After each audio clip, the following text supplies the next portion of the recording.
উত্তেজনা যে এরকম একটা বড় পর্বত চূড়ায় পৌঁছানো হবে। আর এটার মধ্যে আর কিছুর সাথে তুলনা করা যায় না এই অভিজ্ঞতাটা। সেই জন্য আমি নিম্মিকে তো অভিনন্দন বটেই, আর নিম্মিকে যারা এই ব্যাপারে সহযোগিতা করেছে পূবালী ব্যাংক, তাকেও ধন্যবাদ। এবং যে প্রতিষ্ঠানের পক্ষ থেকে গেল, এটা হচ্ছে বাংলাদেশ মাউন্টেন বাংলা মাউন্ট দিয়ে, তো তাদেরকেও আমি অভিনন্দন জানাতে চাই। আজকে নেপালের দূতাবাসের পক্ষ থেকে যিনি এসছেন তাকেও ধন্যবাদ জানাই, কারণ তারা খুব একটা ভাগ্যবান দেশ। তাদের দেশে এত সুন্দর একটা পর্বতমালা, এই হিমালয় পর্বতমালা, তারপরে সেখানে ওরা কিন্তু এভারেস্টকে সাগর মাথা বলে। এক সময় সাগরের সাথে জিওলজিক্যালি যেটা বলা হয় যে এখানে এসে ধাক্কা খেয়ে এই পর্বতমালা তৈরি হয়েছিল।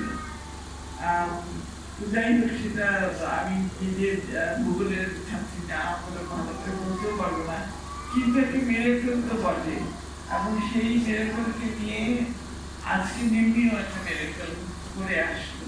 তো সেই জন্য নিম্মিকে অভিবাদন, এবং আমি আশা করি নিম্মি এর পরে অন্যান্য মহাদেশের অন্যান্য চূড়ায় যাবে, এবং এই যে অভিযান এটা চলতে থাকবে, এবং পূবালী ব্যাংকের পাশে থাকবে, এবং মুহিতরা তো থাকবেই, মুহিতরা আছে, মুহিতের আশীর্বাদ ওর কাছে সবসময় থাকবে।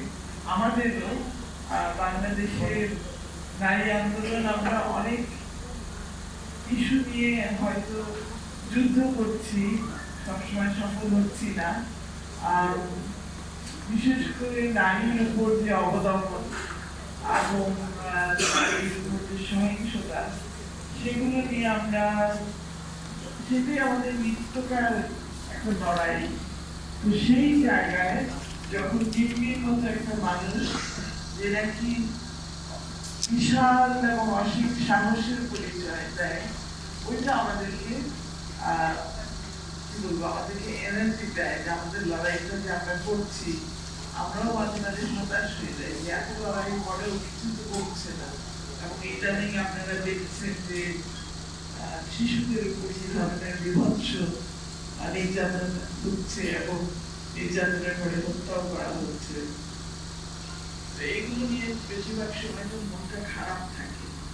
তো সেই জায়গায় একটা মন ভালো করার মতো ঘটনা, একটা মন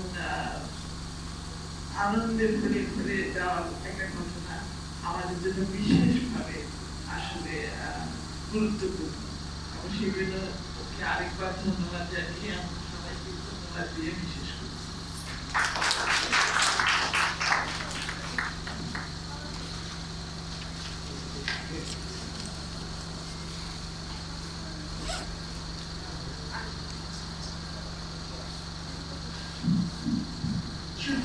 সাংবাদিক ভাই এবং বন্ধুদের কারণে আমরা আলোকচিত্র গ্রহণ এবং পতাকা প্রত্যারোপণ অনুষ্ঠানটা আরেকবার পরিচালনা করছি। আপনারা